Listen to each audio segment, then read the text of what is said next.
the gravesite of John J. Blackjack Pershing.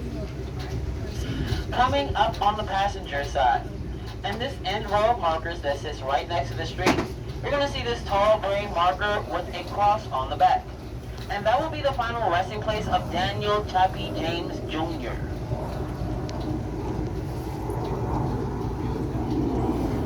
There he is right here. Daniel Chappie James Jr. was the first four-star African-American general in the armed forces. He attended Tuskegee Institute, instructed African Americans during World War II. He also flew combat missions to Vietnam and Korea. Alright? Now also on this hill, you can find the final resting place of the actress Maureen O'Hara, who starred in Miracle on 34th Street, as well as the original Parent Trap. In case you were wondering, she is here because her husband served. Now, they're here in section 2 on the passenger side. This is all of sections 2, stretching all the way up the hill there, right? Here in section 2, you can find Claire Chenault, commander of the Flying Tigers. You could also find Michael A. Musmano, a presiding judge over the Nuremberg war crime trials. Rear Admiral William D. Leahy, the first 5-star fleet admiral. You could also find Rear Admiral Richard Byrd, the first American to fly over the North Pole. General Brayhan Burke Somerville. He designed and oversaw construction of the Pentagon. You could also find, Marguerite Higgins, a Pulitzer Prize-winning journalist who was the only woman war correspondent during the Korean War. Also here in section 2, William J. Donovan, a.k.a. Wild Bill. He's often credited as being the father of American intelligence. He found the OSS, or the Office of Strategic Services, that would go on to become the CIA.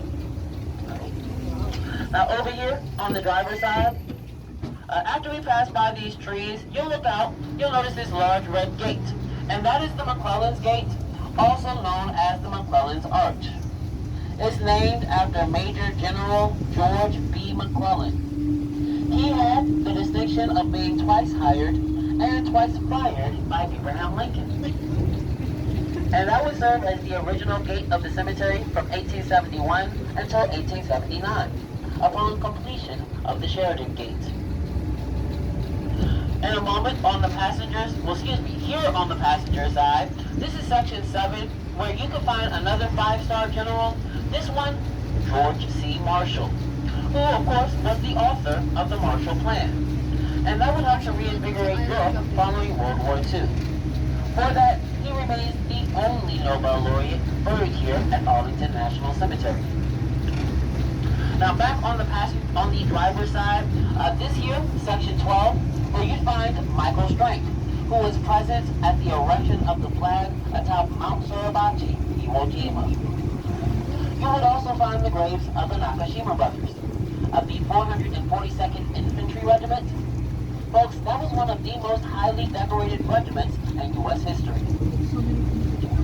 Now, back on the passenger side, this is section 6. Here, you'd find Lieutenant Commander Barbara Allen Rainey.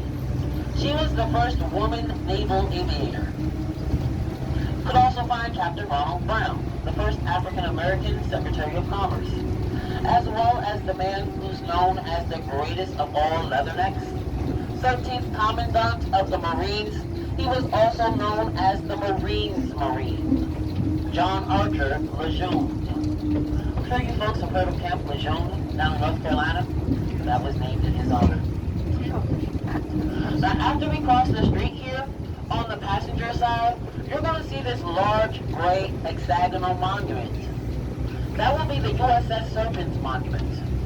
It's dedicated to the 250 Coast Guards that lost their lives, and the single largest disaster in Coast Guard history. That was when the 14,000-ton ammunition ship exploded off the coast of Guadalcanal in January of 1945.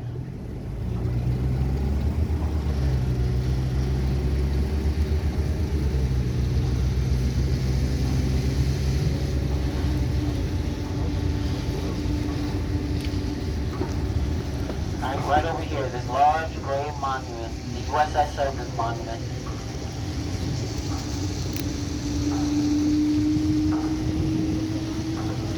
Now, back on the driver's side, this is section 25. Here you find a gentleman by the name of Private Henry Johnson. He was also known as Black Death. That's a nickname he received for his actions in Argonne, France, back in May of 1918, when, while severely wounded, he saved his life and the life of a fellow service member from a German raiding camp of about a dozen. For those actions, he received a Medal of Honor back in June of 2008. Now, back on the passenger side, when you look out, you notice these large gray markers scattered throughout this section. If you look a little closer, you're going to notice that they have a lot of names etched into them. And that's because in this particular section, these large gray markers are group burial markers. They're for those individuals who perished together in an incident and whose remains are commingled. So, let's say a plane crashed, or a ship went down at sea, or something along those lines. Now again, we are headed to the gravesite of John J. Blackjack Pershing. So, in case you didn't know, Pershing is the highest ranking service member buried here at Arlington National Cemetery, second highest in U.S. history, second only to George Washington. Now, Pershing was granted the title General of the Armies. That means he had command over all branches of the armed forces.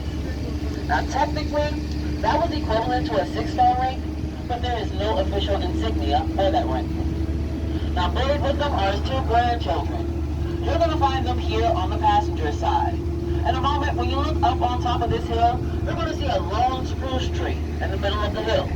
You'll notice a marker sitting on either side of it. They're all in the vicinity of that long spruce tree. Right up there.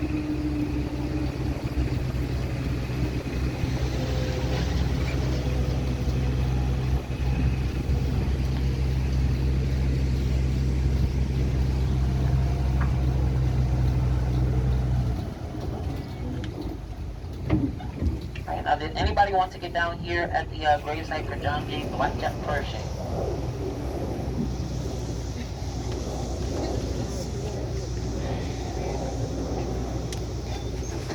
Our next stop is for the Memorial Amphitheater Tomb of the Unknown Soldier, where y'all can witness that changing of the guard ceremony.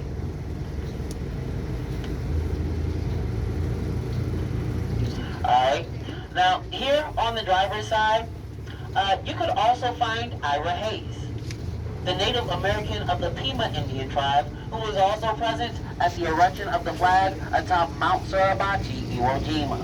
Right? Also here on this hill, Frank Buckles. He was the oldest surviving World War I veteran.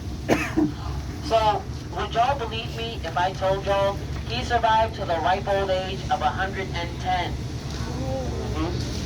Passed away back in February of 2011. Now, you could also find the father of our Air Force, Henry Hap Arnold. He is the only service member to receive 2 5-star ranks, those being from the Army and the Air Force.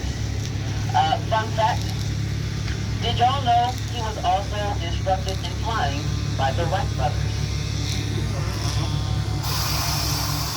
Over here on the driver's side, this is section 3, stretching all the way up the hill. Here in 3, you could find Walter Reed. He found that mosquitoes were transmitting yellow fever. I'm sure you folks have heard of Reed Medical Center over in Bethesda, Maryland.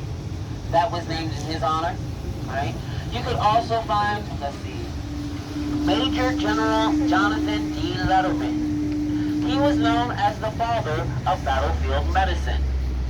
He found this system called triage. And that was a system where the severity of your wounds would determine when you would get treated. Now, the thing about Section 3 here, it is unique in that it has the highest concentration of Medal of Honor recipients here at the cemetery. So, for instance, here you can find Brigadier General Edmund Rice. He received a Medal of Honor for helping to repel Pickett's charge at the Battle of Gettysburg.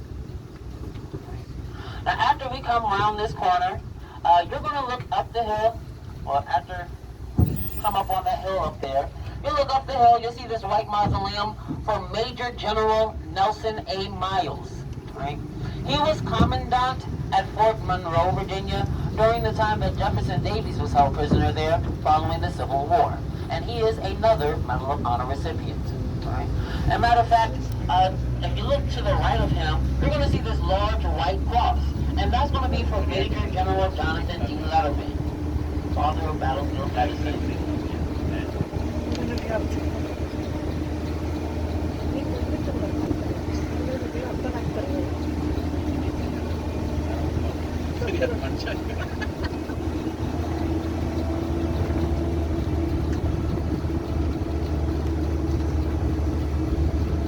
Alright, so there goes right up there, that white mausoleum from Major General Nelson A. Miles. You want to see that white cross too. Now also here in section 3, you can find Judge Ivory G. Campbell. So it was his dream to have a place to assemble and honor America's defenders. That place being the Memorial Amphitheater. Now in front of the amphitheater lies the tomb of the unknown soldier. And the tomb is guarded 24 hours a day, 7 days a week, 365 days a year, regardless of any weather conditions. So there could be a hurricane, thunderstorm, blizzard, it doesn't matter because it's still being guarded. It's guarded by the elite 3rd Infantry Regiment, and they're also known as the Old Guard. And the Old Guard is the longest serving active unit in the Army, serving our nation since 1784. They are the escort to the President, and also serve as the Army's official ceremony unit. Now, here on the passenger side, this is section 35, where you could find John Glenn, the U.S. Marine Corps veteran who go on to become the oldest American to orbit the Earth, and a former Ohio State Senator. You look on top of this hill, you're looking at the Spanish-American War Monument. All 4 of those cannons belong to Spanish Caribbean naval ships. They put them there to show you all the difference in power between them. The outer cannons had a firing range of about 400 yards. Inner cannons had a firing range of 15 miles. Wow.